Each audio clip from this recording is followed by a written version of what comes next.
আসসালামুয়ালাইকুম। সবাই কেমন আছেন? আশা করি সবাই অনেক ভালো আছেন, সুস্থ আছেন।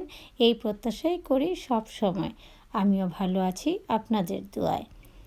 আজ বরাবরের মতো আরেকটি রেসিপি নিয়ে চলে আসলাম আপনাদের মাঝে। আজ নিয়ে এসেছি আমার প্রিয় একটি মাছ, ইলিশ মাছের ডিমের রেসিপি। কিভাবে খুব সহজেই ইলিশ মাছের ডিম ভুনা করা যায় সেটাই দেখাবো।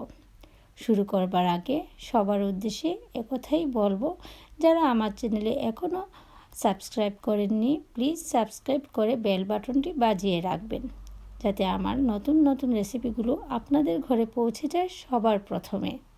আর যারা অলরেডি বেল বাটন বাজিয়ে আছেন তাদের জন্য রইল অনেক অনেক দোয়া আর ভালোবাসা। এখন শুরু করব মাছের রেসিপিটা কিভাবে তৈরি করতে হয়।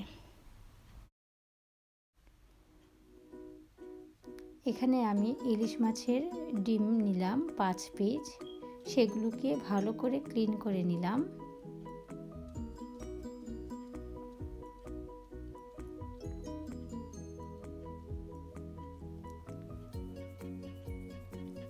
হাফ টিস্পুন হলুদ দিয়ে দিলাম,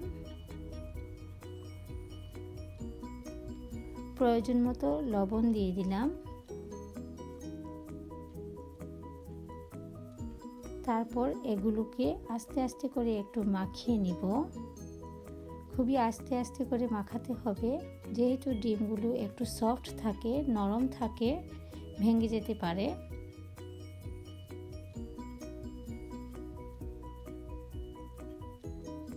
একটা ফ্রাই প্যানে প্রয়োজন মতো তেল দিয়ে চুলায় বসিয়ে নিলাম।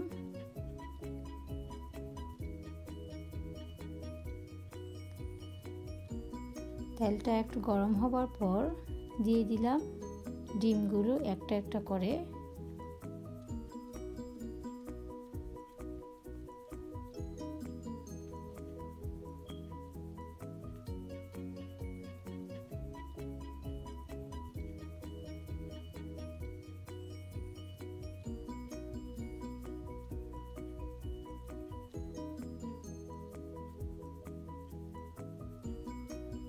খুব বেশিক্ষণ এগুলো ভাজা লাগবে না, একটু হালকা করে ভেজে নিলেই হবে।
ডিমগুলো ভাজা হয়ে গিয়েছে, এগুলো উঠিয়ে নিতে হবে।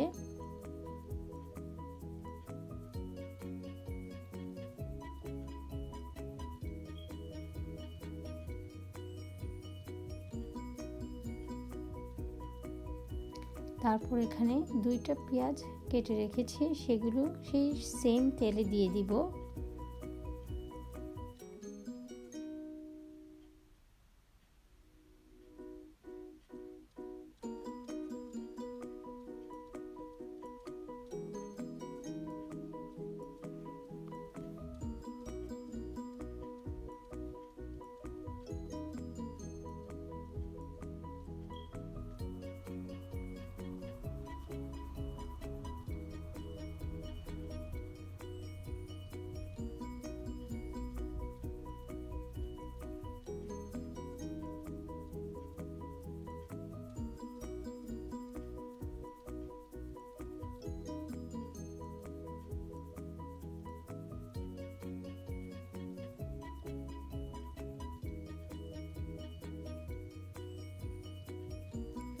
পেঁয়াজগুলো একটু নরম হবার পর 1 টিস্পুন হলুদের গুঁড়া দিয়ে দিব,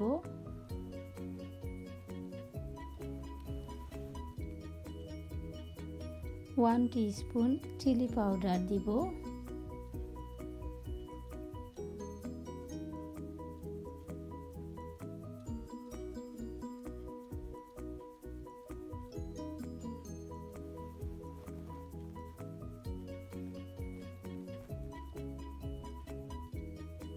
ওয়ান টিস্পুন জিরা পাউডার বা কিউমিন পাউডারটা দিয়ে দিব। আমি এখানে খুব বেশি স্পাইস বা ফ্লেভার অ্যাড করব না, যেহেতু ইলিশ মাছের ডিমের একটা নিজস্ব ফ্লেভার আছে আর সেটাই অনেক ভালো লাগে, তাই খুব বেশি স্পাইস বা ফ্লেভার অ্যাড করব না। এখানে দিয়ে দিলাম প্রয়োজন মতো সল্ট, লবণ।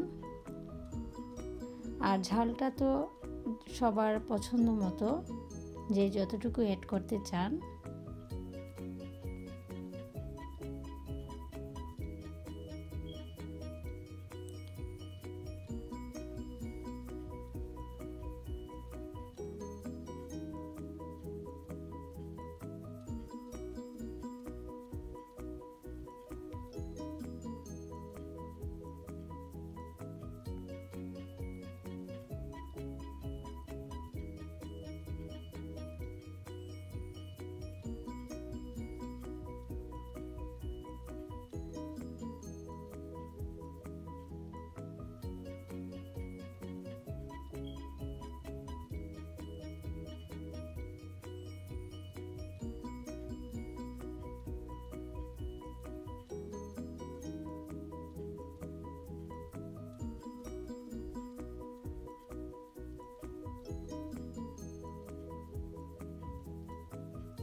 মশলাটা যখন কষা হয়ে গিয়েছে তখন ফ্রাই করা ডিমগুলো দিয়ে দিব একটা একটা করে।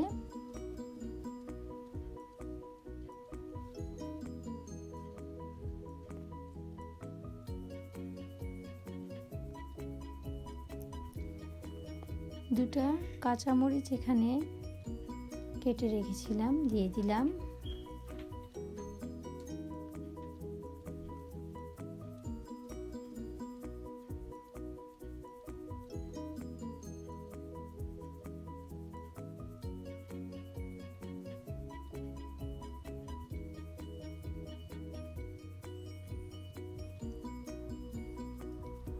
একটু পানি অ্যাড করে দিব।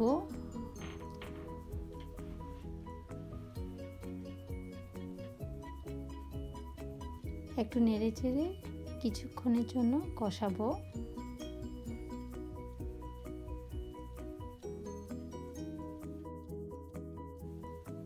নামানোর আগে কিছু ধনিয়া পাতা আর 2টা কাঁচামরিচ দিয়ে দিলাম। আমি খুব ইজি করে এই রান্নাটা করলাম, খুব সহজে যাতে রান্নাটা করা যেতে পারে, খুব বেশি ফ্লেভার অ্যাড না করে কিভাবে এটা খুব টেস্টি হয়। এই তো রেডি হয়ে গেল আমার ইলিশ মাছের ডিম ভুনা। আশা করি আপনাদের এটা ভালো লাগবে, আর যদি ভালো লেগে থাকে তাহলে অবশ্যই বাসায় এটা ট্রাই করবে। আর আমার এই রেসিপিটা অবশ্যই ফ্যামিলি অ্যান্ড ফ্রেন্ডদের সাথে শেয়ার করবেন। ভালো থাকবেন সবাই। আল্লাহ হাফেজ। আসসালামু আলাইকুম।